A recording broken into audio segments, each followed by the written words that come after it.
Welcome to our webinar about strategies for developing flexible math thinkers and increasing student engagement in math. This webinar is brought to you by Unruly Studios. My name is Alexa. I'm the Customer Marketing Manager at Unruly, and I'm joined here today by my lovely panel of educators and administrators who will introduce themselves shortly, but they're here to share their expertise in math with us today. And I want to take a quick second to introduce our panel here. Elijah, if you want to give a quick wave. Elijah has been an elementary educator for 10 years, 6 of those focused on math instruction, and he's joining us from Concourse Village Elementary in New York. We have Emily, who has been an educator for 3 years. She's joining us from Arizona. And then we have Emma Simmons, who's joining us from Roxbury Prep. She is a middle school principal who's also had plenty of experience in the classroom as well. So we're excited to have you all here today to learn from this great panel. If you haven't heard of Unruly Studios, really quickly, we are the only cross-curricular platform that gets students out of their seats and moving. We do this through these Unruly Splats, which are these blue buttons you see on the screen here that are meant to be stomped on. So the splats light up, they make sounds, and they connect to your Bluetooth device to our app. Using our app and the splats, students can play physically active, engaging math games that reinforce the things they're working on in math class. I know we've had some introductions coming up in the chat, but we'd love to just see a better idea of what our audience is made up of. So if we could put that poll up of just let us know what role you currently hold in education. If it's not listed, we know there's a lot of other roles in education. Please put it in the chat. Awesome. We have a lot of teachers joining us. You're going to learn some great tips from Emily and Elijah today, and some math specialists and coaches as well. So hopefully you can walk away with some tips to start implementing with your students. All right. Thank you, everyone. I'm going to close up this poll.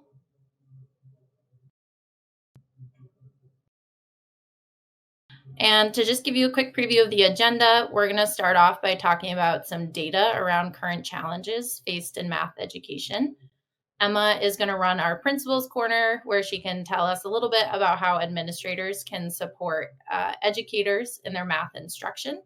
And then Emily and Elijah are going to take us through some of their awesome tips and strategies for math engagement and developing flexible math thinkers.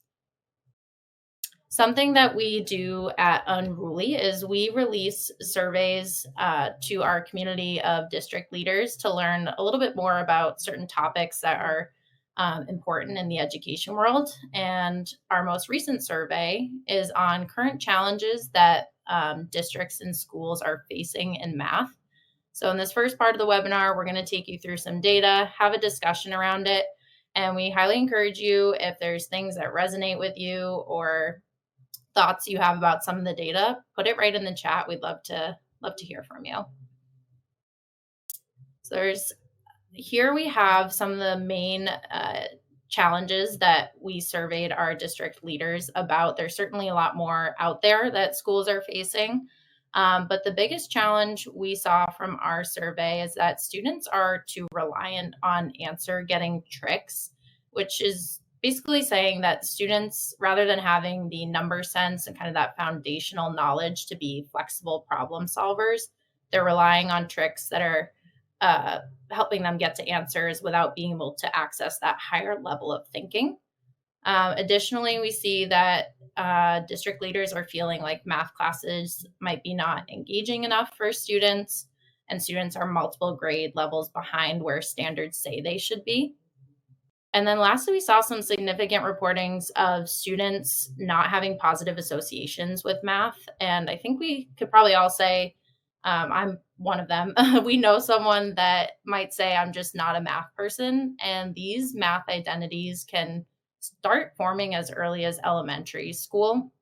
And it can really impact students' ability to continue to be resilient when they're presented with that higher level math and when things start to get challenging. Elijah, I'd be curious from your perspective, like what are some of the challenges you're seeing students or even teachers like facing in your school right now with math? Well, in elementary school, I find most teachers, I mean, that's a broad generalization, but most teachers are kind of scared to teach math. It's more a Mm, push of like ELA and social studies. So I pride myself in enjoying math, and I really enjoy helping teachers get more familiar with the math and comfortable in teaching it. mhm, Um, Also, in terms of answer getting tricks, I think because of that fear, teachers tend to rely on that, and then students tune into that, like, well, this makes me feel smart because I have this trick, and not mhm. necessarily understanding why that trick works. Yeah, I love that. So it's like the want to be right kind of prevents them from maybe um, taking on those like problem solving strategies where they might not know the answer right away. Um, I'd love to hear from the audience as well. I saw a lot of thumbs up coming through still. But our poll about just what challenges as teachers in the crowd are you seeing in your school and in your district? What challenges are out there? If you don't see one that's encapsulated in our answers here, please feel free to put them in the chat. We'd love to hear. See a lot of students being behind in their math learning, some of that negative associations with math as well.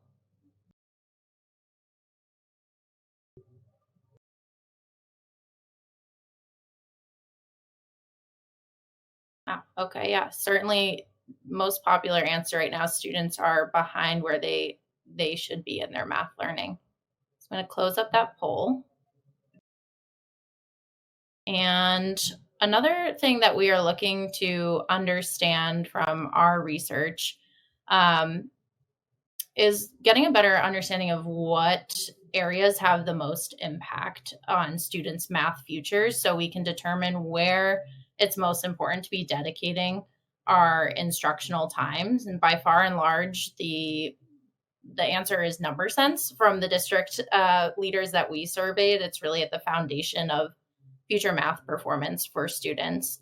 And I'm curious, Emma, as a middle school principal, seeing the knowledge that students are coming to your school with from elementary school, um, does this align like with what you think is most impactful, or what are you seeing as a middle school principal? Yeah, that's a great question. And I'm in a unique situation in my school. I get students in fifth or sixth grade, and we Mm, don't have what we would call a feeder elementary school. So we are getting kids from all over the city of Boston or all everywhere in Massachusetts. So they have all different types of education that they're coming with. And mhm, by and large, when they start in fifth or sixth grade, what we find lacking, which hinders their ability to learn anything new, is their understanding of how numbers relate to each other with base mhm, 10, their understanding of like why the multiplication, division, subtraction, addition algorithms work. So they may have a basic understanding of what they are, but they don't really know why they work. And because they don't know, they are unable to apply that knowledge to anywhere else, and their confidence plummets. okay, yeah, definitely starts to form those probably more negative math associations that we saw, in the previous data as well.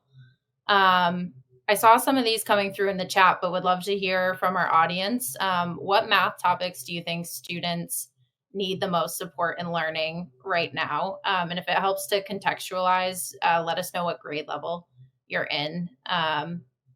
Curious, Emily, from your perspective as an elementary educator, what topics are you seeing like a lot of your students needing some more support in? I've taught at the same school for 3 years now, so my students that I've taught, I've known for those 3 years. And Hmm. I think with them building that foundation of place value and understanding how those numbers work, like Emma was saying, Hmm. has been a huge kind of catch up the Okay. past 2 years. Hmm. So I think, yeah, the number sense and place value would be my top topics. Yeah. I think we hear that a lot too. Place value is something that's really focused on at those early grade levels. So now, understanding some of the challenges that are being faced in math, we can start to think of some paths forward. And knowing the impact that engagement has on performance, it's clear that there's a desire to make elementary math more engaging across all schools. And that's probably why a lot of you are here today, to learn some tips on how to do that. And from our data, two of the most interesting stats that we uncovered about gaps in engagement were first, that 83% of our district leaders agreed that students don't have enough opportunity for social group collaboration in math. So they're missing out on that peer-to-peer engagement where they can learn from their peers. And then almost unanimously, our survey audience also agreed that students are sitting too much throughout the school day. And I thought like the percent of people that agree that these two things aren't happening enough is really like astonishing. And it's something that we need to pay attention to, because I think everyone here knows that when students are engaged in their learning, they perform better. They're more willing to experiment, take risks, and be hand raisers. And part of building classrooms that cultivate those engaging experiences for students that help them become stronger in math, it starts at the administration level and how administrators can support their teachers in their math instruction. So to kick things off, I want to turn it over to Emma, who I mentioned earlier. She is a middle school principal who's also been an elementary educator, to share her perspective and some tips on this. So Emma, can you start off by telling us, what role do you think engagement plays in students' math success? Yeah, I think that engagement is truly everything in mathematics, because in math, 100% of the skill that you're going to gain is by practicing it or talking about it on your own. And if a student is unengaged in the work for whatever reason, they're just not learning. And if students aren't engaging in the practice, like the actual writing and revising, because they're scared of failing, or the teacher is unengaging, or the teacher's not teaching it conceptually, they're just not learning. And so what I found throughout elementary school, like engagement was a little bit easier, you could say, with like second and third graders. With fifth and sixth graders, I still think they're like very easy to engage. But then when I am seeing my seventh and eighth graders, like it takes a different type of skill and it takes a little bit more effort. And I think that probably is the same for high school. But I also think that correlates with their increased fear of failure. My kids in eighth grade right now have such a fear of failure, and it decreases their engagement and therefore just decreases their learning. But if students are engaged, they try a problem, they get something wrong, the teacher finds the narrow part that they got wrong, gives them a prompt to fix it, they fix it on their own. That is learning. If a student is able to talk about their error with a peer, and their peer is able to say, you made this mistake, and the student's like, oh yeah, I did, they're increasing their understanding, they're increasing their engagement, and they're increasing their confidence. So in my opinion, engagement is everything in math. Yeah, and I think you started to speak to that challenge that comes with at middle school, like that disengagement really starts to become impactful. What other challenges do you see students, face in middle school math that we can start preparing them for in elementary school? Yeah, we talked about it a lot, but their lack of confidence is really heartbreaking, honestly, to see. We've all said it. We've all said, like, I'm not a math person, and I've had to really strongly correct even teachers who will say I'm not a math person, because every person is a math person, and that lack of confidence really stays with them. And they are so scared of what other people think of them, that they just don't want to try. So they don't want to say the wrong answer. They don't want to try and get it wrong. And so we're really working, me as like the math coach, to build a culture of confidence and like a culture of error in the classrooms. And then as a result, there's a lack of work production. And from elementary school, there, as I think Emily was talking about, base 10 and place value understanding. If it's not solid in elementary school, it will have lasting gaps in middle school as we build upon those skills. And so when I was in elementary school, teaching second and third, I think the most important things that I prioritized that set them up for success were base 10, like how do place values relate to each other? It is 10 times more, it's 10 times less. How do you get from one place value to the other? And why do the algorithms work? And then after they understand that, prioritizing fast facts, because although fast facts are a lot of memorization, I've found in middle school and high school, when they can't easily access like 7 times 8, it does have lasting effects. So after they understand the basics of all of those, having a decent memorization of those fast facts or a way to easily get to the answer is key.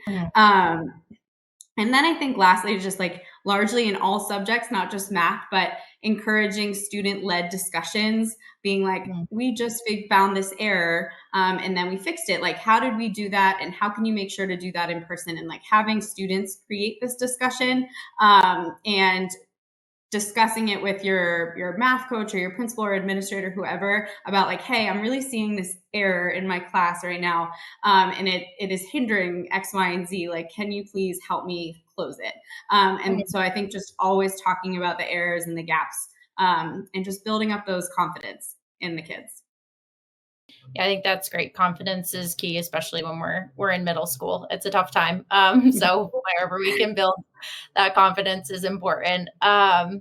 Curious, so like with some of these challenges that are faced in middle school math, I think giving students that toolbox of strategies early that they can call upon with like when they're presented with problems that are higher level thinking, and giving them the tools to be flexible problem solvers like can help that.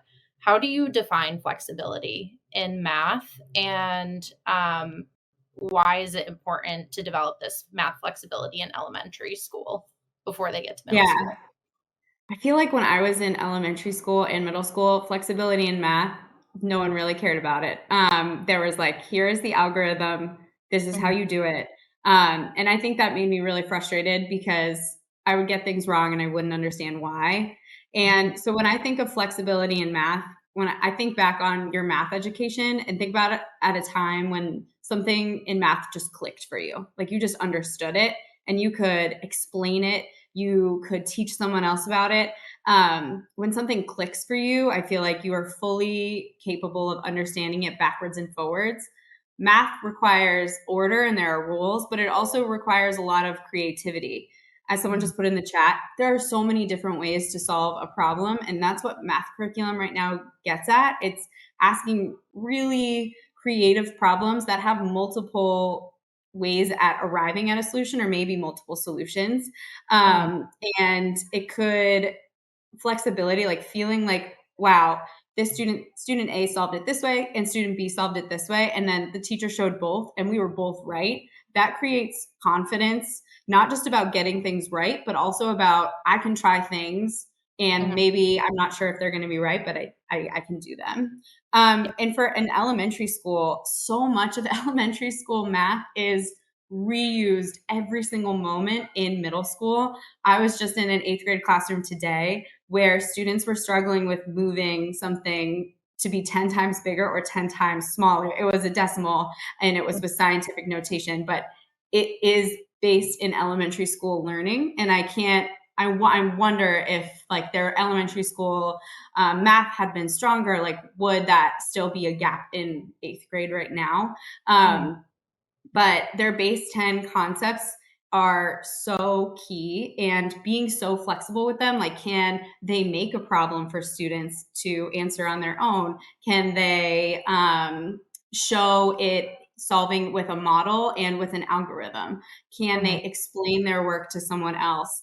I think we talked a little bit before about tricks, and whenever I feel like I internally cringe every time I hear someone say like, look for the keyword I don't know, at or whatever it is. And every time you see this, it means this. That is something that I think is really hindering students' flexibility because if there's a word problem, if there's anything, they just have to think about it holistically. Like, what is this problem asking me? What is happening in this problem? What steps do I need to take to arrive at the answer? Really at the root of all of this is like understanding those basic base 10 place value understandings. And then that will lead to the algorithms, which will lead to success in like very complex word problems, which will lead to their success in like persevering through hard things like math. Maybe we don't use algebra in daily life, but what you do use in daily life is problem solving and creativity. So I am very passionate about this subject and I could talk all day about it, but it is of utmost importance. Yeah, no, and I think it's having that passion that makes you an effective administrator too. So how do you now support your staff in kind of shifting their instruction where they're building these flexible math thinkers and just moving away from, standard algorithmic thinking and the answer getting tricks? How do you support that as an administrator? Yeah, I think an important part of being an administrator is never forgetting what it's like to be in the classroom. I was a second grade math teacher, third grade, fifth grade. Now I'm currently filling in for a sixth grade math teacher. So I hear teachers when they come to me and they're like, the kids are just so far behind. This is really hard. I don't know what to do here. And I think one thing that is just so impactful is just being in their classrooms with them, having the lesson plan with you and giving them help and feedback as much as they need. I have like people look at or drop off their exit tickets or quizzes to me, and then I look through it and help them find gaps and make plans. I'm always reviewing key lessons ahead of time. My seventh grade teacher is new to the content this year, and so I always review new units with her, because as much as we think we remember seventh grade math, it's taught a little bit differently now. So I just want to make sure that I know what I should be looking for on students' papers so that she knows too. Many new staff members, I think I saw this in the chat, like aren't well versed in the strategies or the like deep content knowledge that you need to like really fluently teach this. And a lot of that is the why behind the algorithms. Like we can teach keep, change, flip for fraction division, but why does that work? You actually have to teach that with a model and show models for it and have the kids understand the models and talk about the models. And models are not always straightforward. Often they're not. And so all of those things as an administrator and as a math coach, like that's really what I spend the bulk of my time doing, and just always being empathetic to all of the challenges that are still within classroom teaching, especially with students being really multiple years behind in math right now. Yeah, so that visibility and putting yourself back in the teacher's shoes, I think, is the two main themes that I pulled from that. Well, thank you so much, Emma, for sharing your strategies from the administrator perspective and calling upon your time in the classroom. I want to move now to Emily and Elijah, who have a ton of great teacher strategies for increasing engagement and developing those flexible math thinkers that they're going to share with us. I will be putting in the chat also some resources that Emily and Elijah pulled. So there'll be links in there. So if you're a teacher, bookmark those as they come in there. They're free to use and something that you can start trying with your students after this webinar. So I'm going to pass it over to Elijah for our first strategy. Hi again, everyone. So the first strategy we're going to discuss is something called a 3-act task. So it's created by Dan Meyer, who is a high school teacher, and essentially it's a visual or dramatized version of a word problem. And so it's called 3 acts because there's 3 acts in this phase. The first act is usually a short video, maybe an image, but it's generally a short video, maybe less than a minute or even less than 30 seconds, just to kind of spark interest, pique interest and curiosity. Then there's a second act, which could be another video or a picture of some sort that gives information and context as to what exactly they're solving for. And that's where the bulk of the work will happen. They'll turn and talk, they'll collaborate and decide on a strategy to solve.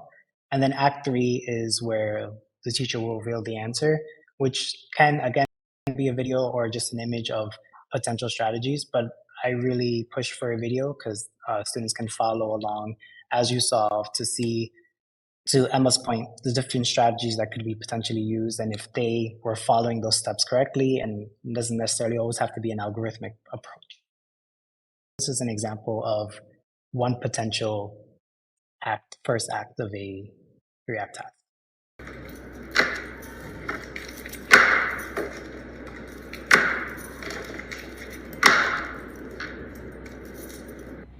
very short, and it's really just to pique interest. So that could spark conversation. You can do a notice wonder. A plethora of things could be done right after that, but something to kind of get them talking about what they noticed, what they saw, what they're thinking.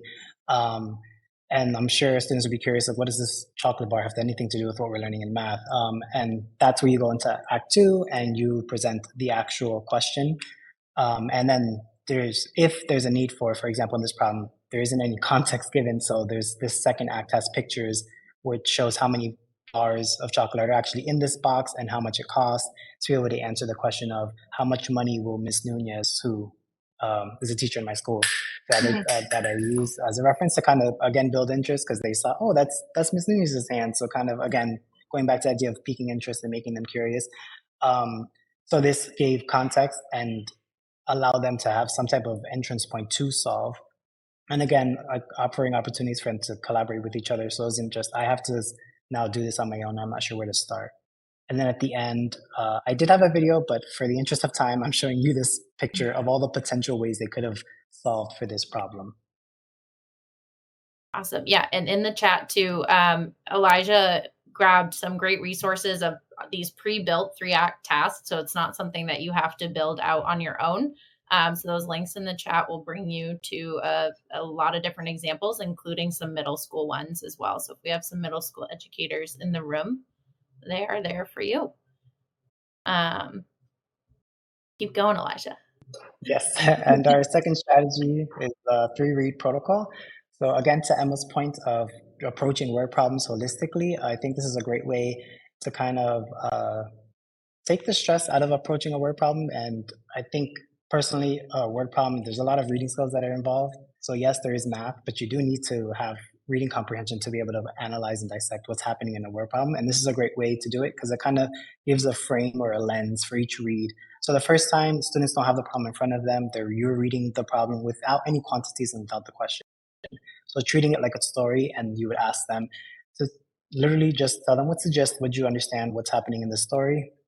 The second read would be a choral read with the quantities, and you're looking at them analyzing again, so what's happening, but now with these numbers and kind of gauging potential questions, like, so what could be what we're solving for based on what we have, what the information we have, and what strategies might you use to get to that answer. And then the third read, you read together once more with the question that's actually been posed.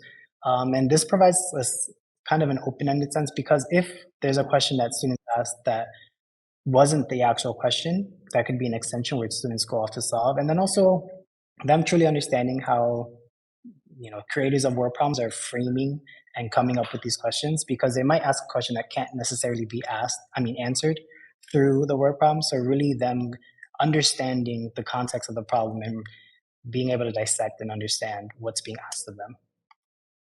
Yeah, I think the reading comprehension piece is something that really comes in. So framing it as a story and students love stories, especially in that elementary level. So framing it as a story, I think, is a powerful way to get them to connect with the word problem before seeing it as a math problem. So breaking down some barriers there. Definitely. Emily, you want to take us through some vocabulary building strategies? Of course. So I've noticed in my students the past few years that vocabulary is a big obstacle for them, because if you're telling them a topic and they don't know words that relate to that topic, they won't understand the topic at all. Mm-hmm. And so a lot of times this year, I've been showing videos to, like Elijah said, pique interest. And they first just watch the video. They don't they don't have like paper in front of them to follow along or like write things down. They just listen and watch. And then that second time, I play that video for them. It's pretty short, like maybe a minute long.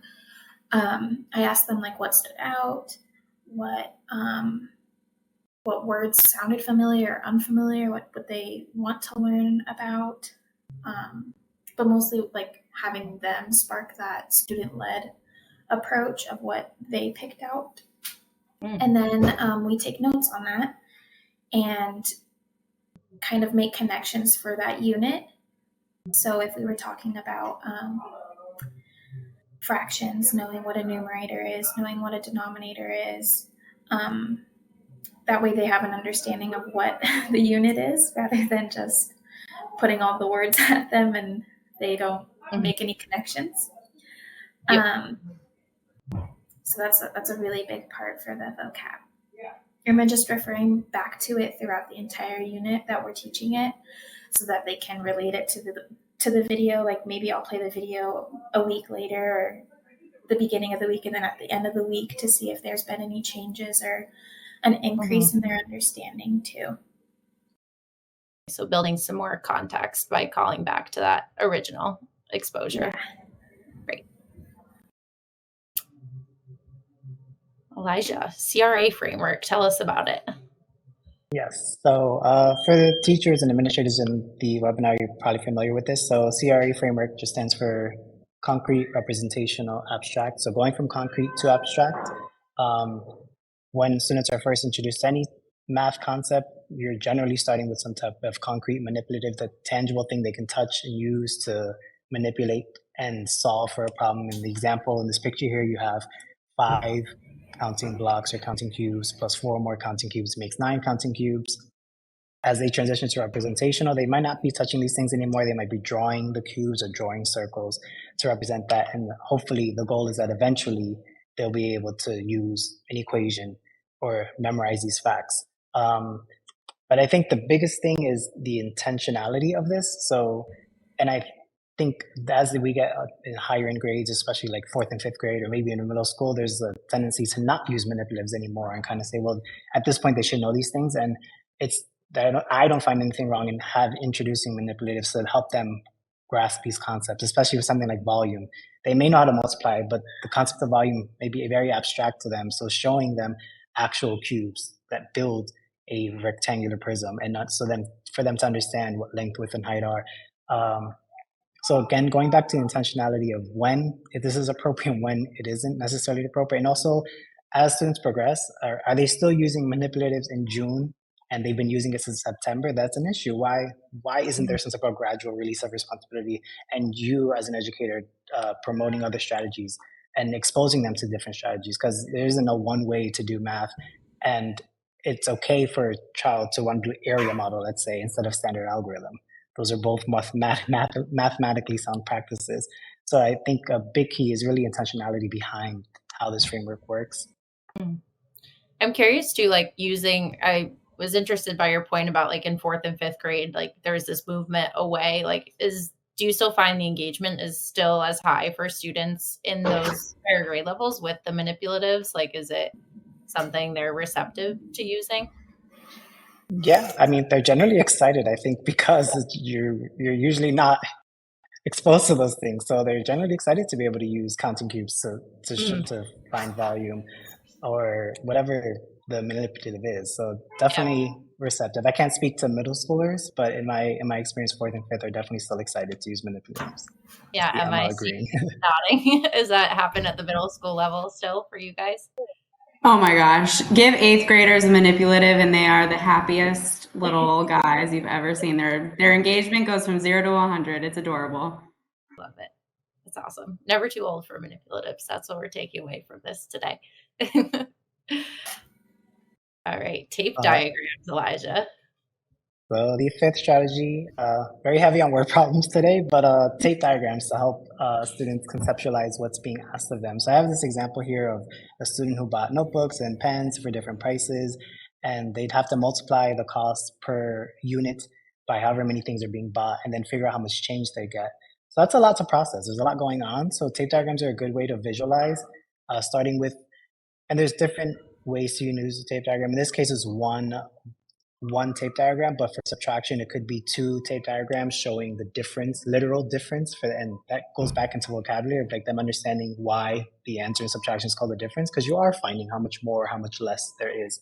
But them being able to kind of dissect what's happening and show that. So I have 5 notebooks. Let me label that 5. I have 3 more pens. Let me label that 3. And I know all of this is going to amount to 20, so there's a missing piece. And something as simple as that might help them visualize like, oh, okay, so I somehow have to add these quantities. I don't know what they are yet, but I know I'm going to have to add them, and then eventually I'm going to have to take them away from 20. So Mhm. even if they're not there yet where they know they have to multiply, they can at least conceptualize like, okay, I know these things are amounting to a total that I'm going to subtract from 20 to get change. Mhm. Yeah, so making a word problem more digestible. It seems like this is a great way to do that. Absolutely. And I'm not saying this is going to be automatic. Like you definitely Yeah. would need to model this and go through this process with students, but it is very Mhm. helpful and eventually for them to be able to do this on their own. Mhm. All right. Emily, I'm excited about this one. I'm a very competitive person, so I'm excited to hear how you take that independent work into some competitions. Yeah, so students are still working in groups, but it's not like a group where as in one person does all the work, one person does all the sharing kind of situation. Everyone needs to participate and everyone has a role in participating with that. But Mhm. my students are also very competitive. So adding like a relay race to solve a problem where one student can only write one number or one student can only write one math symbol, like they can only write the equation symbol, but they can't write the answer, Mhm. um, helps them work as a team. And then it also helps when you mix up pairs to see who kind of takes charge of helping out and making sure errors are corrected and things like Mhm. that. But I think that making that competition part really sparks interest because they want to win. Yeah. Yep. So um, sometimes I even have them like come up with as many strategies to solve a problem as possible. Mhm. Um, or like like how many problems can you solve, but I try and pair up students so that they're on equal playing fields. But the listing strategies really helps because it helps them think that outside that box, and like Elijah was saying with that CRA, being abstract, Mhm. because there isn't one way to solve the math problem. There can be tons of ways you want to pinpoint how. Mhm. Um, and then really just helps them describe and explain their thought processes Mhm. because like with the relay race, for example, you won't have one person explaining everything to everyone. You kind of have like everyone working as a group to approach a problem. Mhm. um, but yeah, I think they really love the competitions because they really get into it and they get to work not only with like the same group, but they work with the whole class, Yeah. which is pretty neat. I love the idea of like listing as many strategies to solve the problem too, because it might inspire, the peer that you're working with, like, oh, I didn't think of it that way, and give them just adding to their toolbox and learning from sometimes it's received differently. I think not coming from the teacher too, it's coming from a peer. So I think that can really excite students, like when they get to learn something from someone in their class and not just the teacher. So I think I love that part of listing as many strategies to solve the problem and learning Yeah, that especially no, of course, especially when it comes to like the end of the year, because way. students tend to tune out their teachers. Mm. So Yeah. when they do hear from their friends or their peers, Yeah. even though you've said it 100 times throughout the year, it finally clicks for them, Yeah. which is great. Yeah. It sure is great and frustrating at some points as the teacher. I love that. I love a little competition. And this feeds in kind of to our next strategy, which is bringing in some gamification, which I know for me, I always responded really well to as a student. So, Elijah, I'm curious to hear about this relay race for algorithmic problems that you have here. Yeah, similar to Emily. And before I start, I love the idea of sharing all strategies because it might even be that a child needs that gentle reminder, like, oh, I can use that strategy too. Mhm. And they might be trying gung ho to try out, standard algorithm. That I can't remember these steps. I know there's another one, but I don't know what it was called. So I love that process. Similar to what Emily was saying of a relay race she mentioned. So this is specifically for adding, subtracting fractions and standard algorithm of multiplication. Um, You'd have students on teams, maybe 3 or 4, and each student has a specific role to play. So, for example, if I'm multiplying, the first player would multiply the digits in the ones place, the second player, the digit in the ones place times the digit in the tens place, and the next one, and so on and so forth. which to Emily's point, it really promotes collaboration. But also, as I'm playing this game, I'm practicing this skill that I might not do too well at. And by heterogeneously pairing students, someone who's maybe not so versed in this can receive coaching from another student who's really versed in it and say, oh, well, look, you have to multiply this number. And maybe tell them, oh, well, let's skip count or whatever strategy they have to figure that out. Because in order to do this, I really need to have fact fluency. And if I don't, it becomes very frustrating. And similarly with fractions, you can do the similar process of, well, find a common denominator, then create those equivalent fractions, then add them. Nice. I like this. Is there like running in this relay race? What does this typically look like in a classroom? No, I think the name doesn't justify what's actually happening. There isn't running. Maybe I could find a way to make it more active. Okay. All right. I know you had some other games that you wanted to talk through as well. What do we have here? Yes, four-way countdown. I'm pasting the link in the chat. So that's a game. Students roll 2 dice or die, and whatever 2 numbers you get, you can either add, subtract, multiply, or divide them. But the game board has numbers 0 through 10, and up to 4 people can play at a time. And so let's say I get 2 and 3, I can do 2 times 3 is 6, 3 minus 2 is 1, whatever the case is, and then I pick up that number of the product, the sum, the sum or the quotient or product, right? I pick that number up. My goal is to pick all the numbers up, so I have 0 through 10 lifted. So it really promotes fact fluency, but also strategically, because if I get another number that could also equal 6, I want to make sure I don't pick 6 because I already lifted 6. So I want to get a different number. So I want to think, would adding, would multiplying, would dividing be the best option here? So it's really engaging. The students really enjoy it. And I would definitely say it's good for 3rd through 5th. You could probably modify it for lower grades and say you're just adding. I mean, it might have been good for middle school if you have really lower, like students who are maybe 2 or 3 grade levels below. Obviously, there's other content that they do need to learn, but I think it's a fun way, maybe on a half day or something for grades outside of 3rd through 5th, but definitely ties to standards in 3rd through 5th. Then math discussion. Is this a part of the 4-way countdown game, or was this a separate game? So that's not necessarily a game.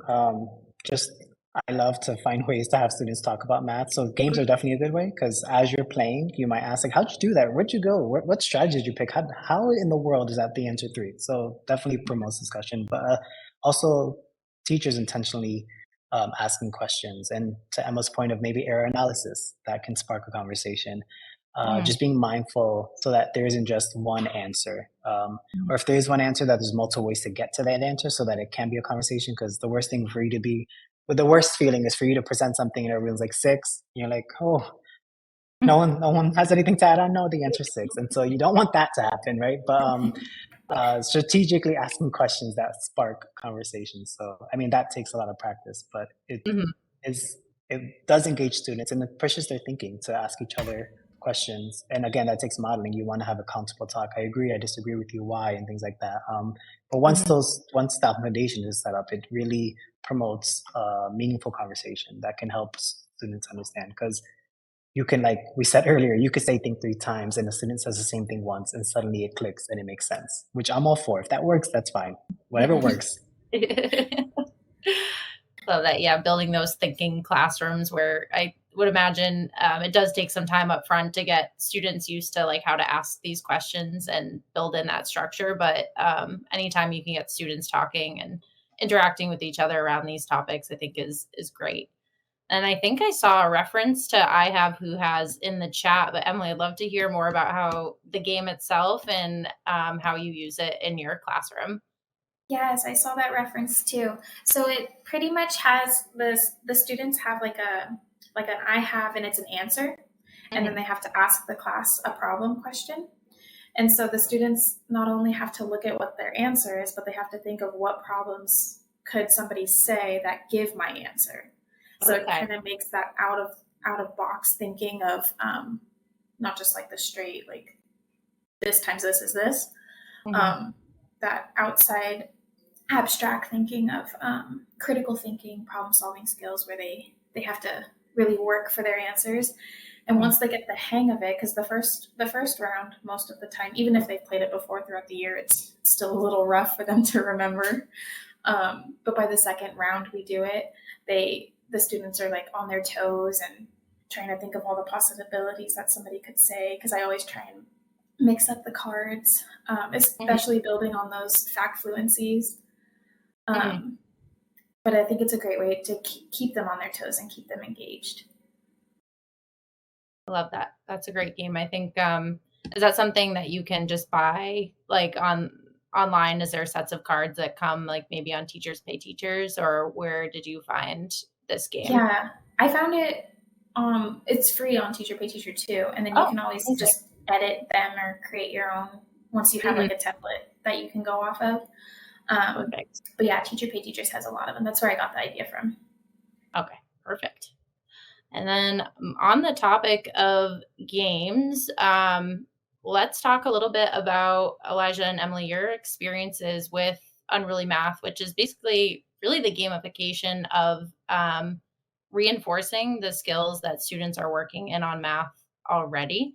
And it involves movement, it involves collaboration, it involves play. So Elijah, I'd love to hear you describe Unruly Math in your own words, and like, what does an unruly math lesson look like? So Unruly Math combines splats, which you mentioned earlier, with math. So there will usually be some type of coding that's pre-coded already, and it has a game. So there'll be splats on the floor. For example, one I've done was with dividing a fraction by a whole number to find a quotient. And so the student will step on one splat and it'll reveal the fraction, the whole number that you're dividing by, and then students have to solve, and then the answer teller, in the way I played it, goes and steps on the last splat to reveal the quotient. So it really just promotes engagement because they're excited to see if they got it right. They also want to be the one to go and step on the splat. So I've done it kind of relay race style. So going back to what you said about is there actual running? Now with splats there is. But it really does promote engagement and movement. I think movement is great. Everybody needs a brain break and a type of movement experience. So this definitely ties that in a way that's still feasible and relevant to math.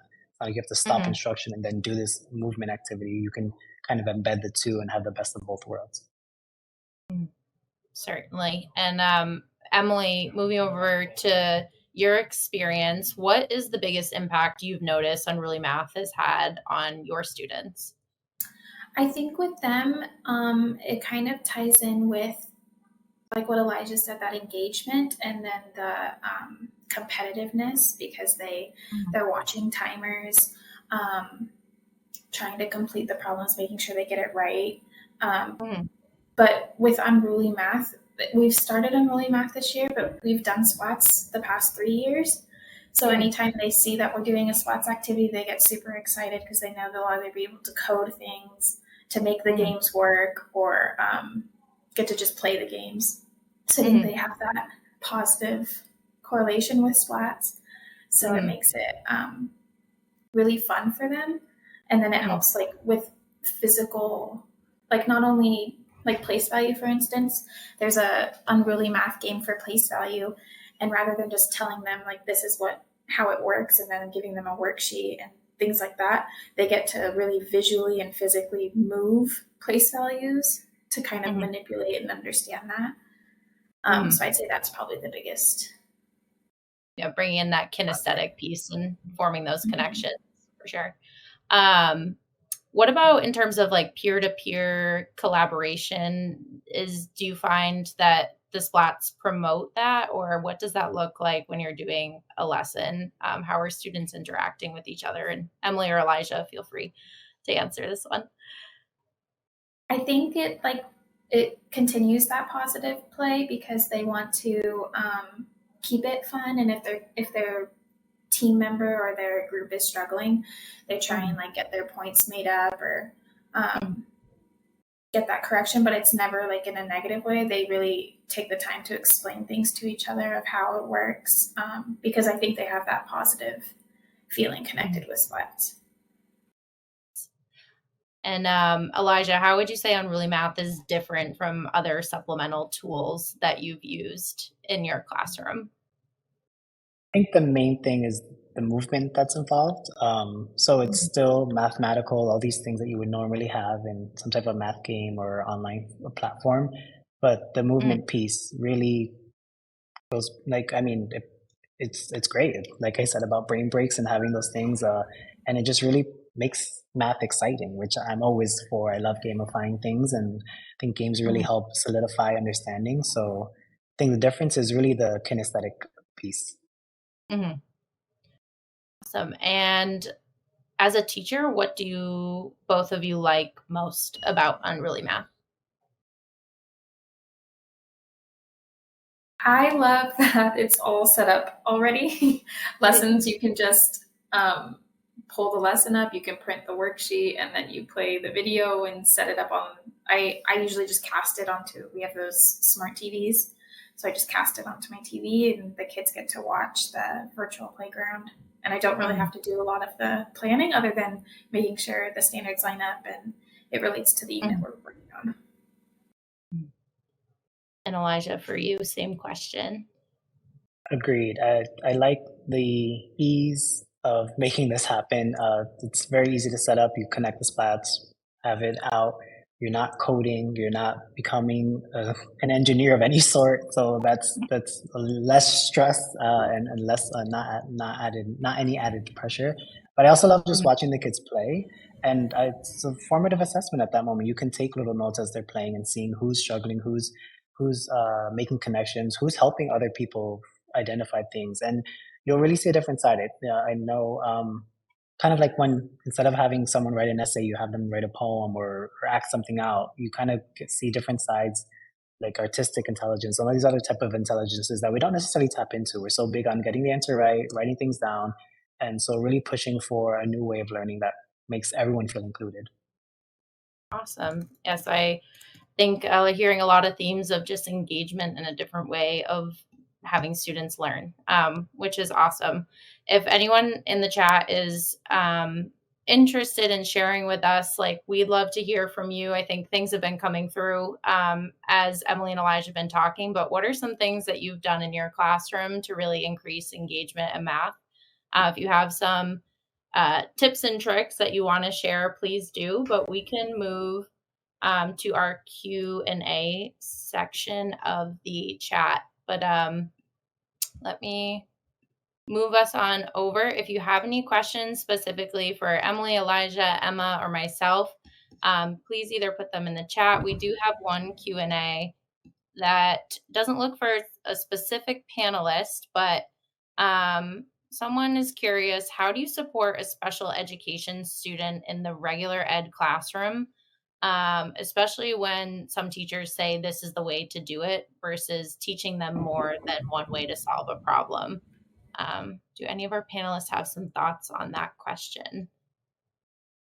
I can share a little bit about what the supports we provide. We have special ed students at my school within our gen ed classrooms and in their own separate classroom. For the students who are inside our classroom, we have our special education teachers provide accommodated packets. So these look like the same packets that they're getting, and certain questions are highlighted. Maybe they've already started a model for them. Maybe they've already started an answer sentence. It depends on what the student is struggling with and what their IEP states that they need.